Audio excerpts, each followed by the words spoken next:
Just eating some blackberries. Oh shit, they're from Mexico. Well, if I lived on the west coast of Canada, I would be enjoying these locally.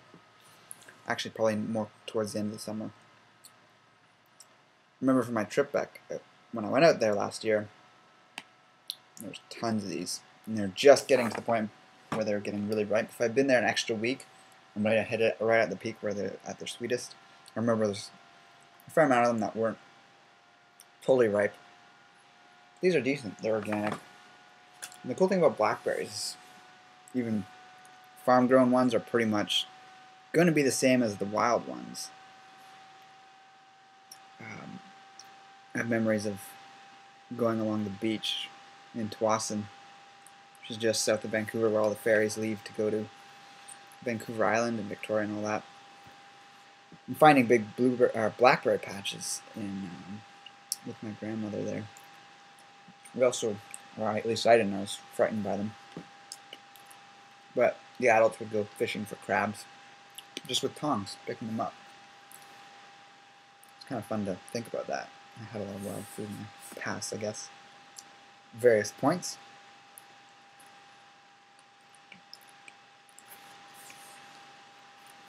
Things have been good. No specific topic I wanted to talk about in this video. I just wanted to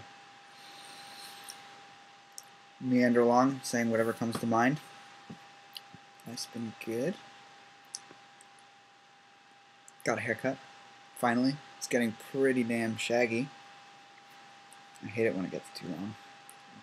It becomes almost embarrassing. That's why I was wearing a bandana in the last 1 or 2 videos I did on my channel. I had a hood on covering it. Especially at the back, it starts looking like a mullet. It's just like, oh god. But I'll probably get it trimmed quicker next time. I was actually going to get, my grandmother's or I guess she still does hair cutting for people, but she used to own a salon in Toronto, and yeah, she usually cuts my hair, and she had been sick the last while, so I was trying to wait till she was ready to do it, but just went ahead and had one done at a regular salon. They did something cool. They used a straight razor to shave my neck, because I get like a lot of the hair that kind of comes down to here. Not as thick as this hair, but it's, you know, it's my dad's wolf genes or something. Part wolf, werewolf or something. But yeah, it was kind of interesting having that thing. It's like extremely smooth. I almost want to experiment with shaving my face with one of those. I have to get used to it. It looks a little frightening. It's like a big blade, like, you know what I mean, the ones that flip out and they're just a single blade. The ones that like Sweeney Todd used. I wouldn't use it for that purpose, but it'd be kind of neat to do the old-fashioned way. Of course, you need to sharpen it like every time before you use it, and it's a bit of an ordeal, but something I've seen for a long time and been interested in trying.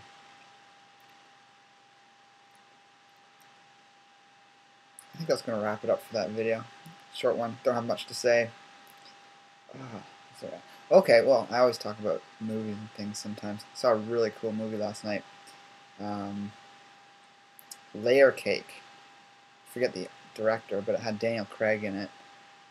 Really good. It wasn't what I was expecting. From the trailer, I'd seen the trailer a while back, and I was like, at the time I didn't feel like I'd be into it, but I'd recommend it for anyone that likes, because they have focused too much on the action in the trailer, and I think the trailer pretty much contained all the action in the entire movie, because most of the movie is actually character development. I have nothing against action movies, but there's a lot of action movies out there that are a little too focused on the action, and you don't get much else, and that when there's lacking a storyline, even when the action's bad. I find it's rare to find good fight scenes in movies, because if you have any training in a real-world martial art, you know that the Jet Li style or Jackie Chan style fighting, or even the fight scenes you see in anything where there's like a guy up against like 20 guys and they come at him one by one, is the most unrealistic thing imaginable. And yeah, of course, when you get into the unrealistic dodges and things, and it just gets kind of pathetic.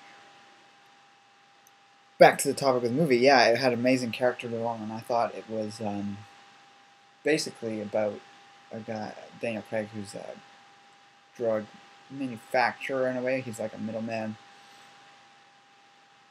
sort of cutting and then distributing onto other people. He's not like a dealer or anything. But he's involved in that trade, and his boss higher up tries to get him involved in some more risky stuff, and he was reticent to do that, but he had to do it anyways. There's also sorts of twists and things, and yeah, it was just a good movie overall. A lot of unexpected things happen. So definitely check it out. I like him as an actor. Usually, something about he's one of those actors that doesn't have that many personalities, but his one personality is pretty cool. Especially like from the James Bond movies, the newer ones, I thought were an improvement over the last ones that Pierce Brosnan did. I think anything after Goldeneye, no, is it Goldeneye or the one the N64 game was made after? Right, there was Goldfinger, which was the older one. I think that had one of the different older ones, but Goldeneye had Pierce Brosnan, and then after that, I thought he kind of sucked as a James Bond actor. But yeah, check that movie out if you're interested in that kind of, or his style. Yeah, I think we'll end it there. 6 minutes 40 seconds rather.